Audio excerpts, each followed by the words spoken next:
Hi, Alice and Malika here to share with you a very simple, hopefully, tutorial on how to create a Google form as a sign-in. If you know how to do this, you'll be able to expand upon it probably on your own using your baseline skills. So we're going to start out with a sign-in form because that's the most popular start and most useful because you can collect folks' email addresses and informations for a variety of purposes. So let's get started. To create a form, go to Google Drive. I'm going to show you from Google Drive how to do this.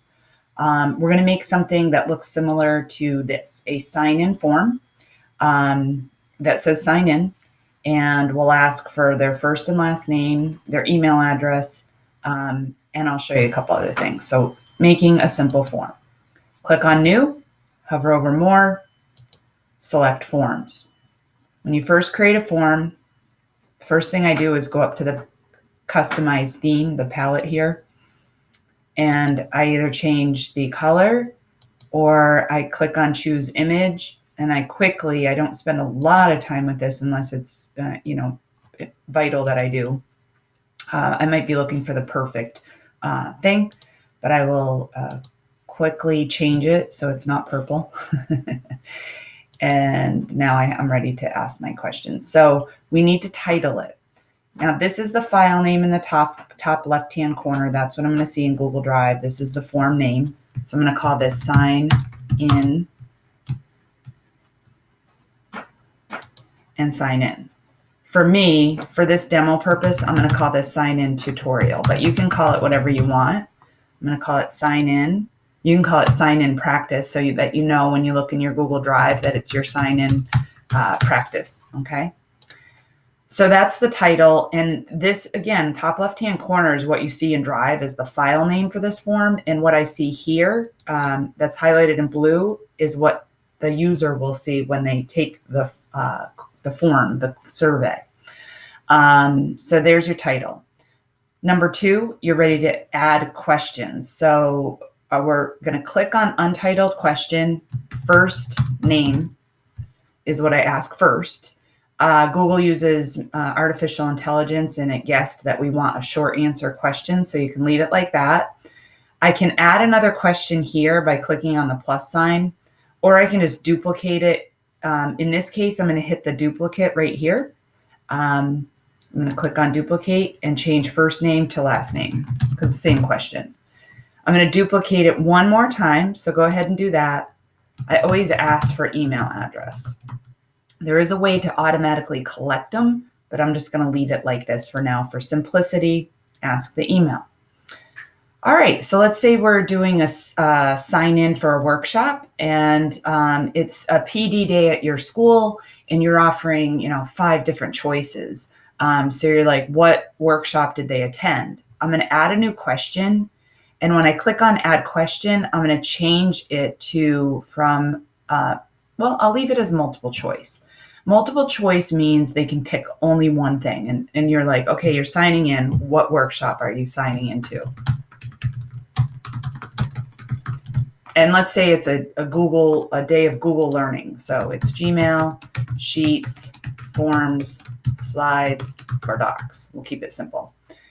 And now I will show you what that looks like on the web. All right. So at the very least, you're collecting their name, their email, and what workshop they're attending. Now, for whatever purpose you would need more data, an ID number or anything else, you can go ahead and do that.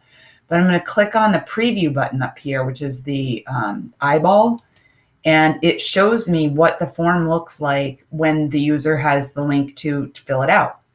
And I'm going to practice. So I'll put in my name and my email address.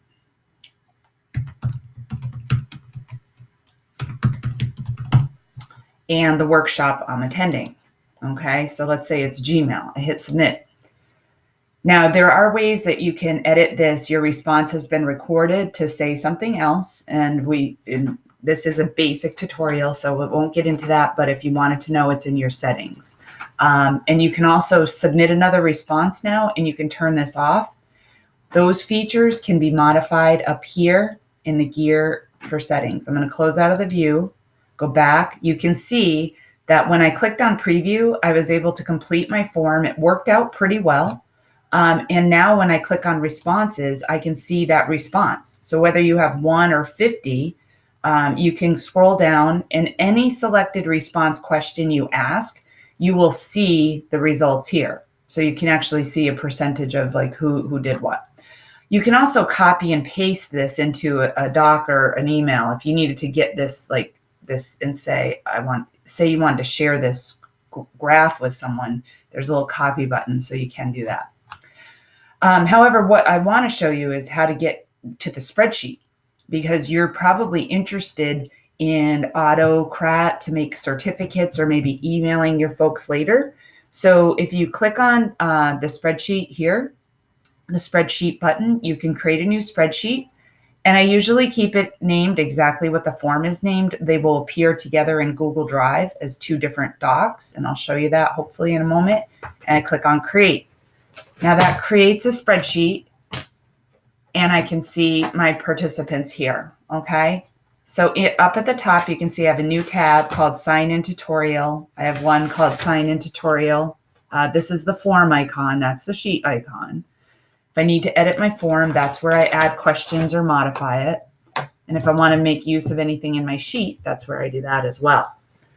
Now, if you're going on to merging, if you want to merge to email or merge to docs, the add-ons to use for certificate merges are Autocrat. And if you want to merge to email, it's yet another mail merge. And I have other tutorials for that, but that's how you make a Google form. Now, if you go to Google Drive, I'll scroll down. Let's see, go into list view.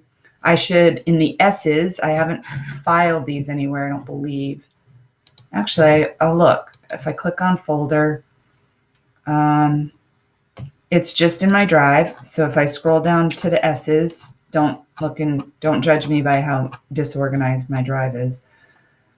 I can see that I have Sign In Tutorial 2019 and Sign In Tutorial 2019 responses. So that's the form and that's the spreadsheet, the form and the spreadsheet. So go ahead and make your first Google form. Good luck. And if you are interested in learning more, you can subscribe to my YouTube channel at any point in time. Thanks.